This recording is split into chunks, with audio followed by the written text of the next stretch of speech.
கோடை வெயில் துவங்குவதற்கு முன்பாகவே பலரும் வார இறுதி விடுமுறை நாட்களில் மலை பிரதேசங்களை நோக்கி படையெடுத்து வருகின்றனர். பல வண்ணங்களில் கண் சிமிட்டும் லில்லியம் மலர் அலங்காரங்கள், பூத்து குலுங்கும் தூளி பூந்தோட்டம் என ஊட்டியில் சுற்றுலா பயணிகளை அதிகம் வசீகரித்து வருகின்றன. நீலகிரிக்கு தினந்தோறும் வரும் சுற்றுலா பயணிகளில் பெரும்பாலானவர்கள் தாவரவியல் பூங்காவிற்கு செல்கின்றனர். இங்கு செல்லும் சுற்றுலா பயணிகளை கவரும் வகையில் பூங்காவில் பல லட்சம் மலர் செடிகள் நடவு செய்யப்பட்டுள்ளது.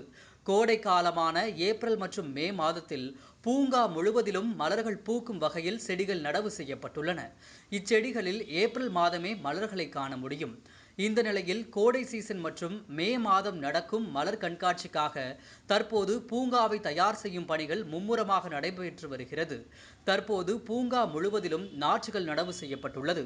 மேலும் 35,000 தொட்டிகளிலும் நாற்றுகள் நடவு செய்யப்பட்டுள்ளன. தூலிப் மற்றும் லில்லியம் மலர் செடிகளும் அலங்கரித்து வைக்கப்பட்டுள்ளன. இந்த மலர்கள் சுற்றுலா பயணிகளை கவர்ந்து வருகிறது.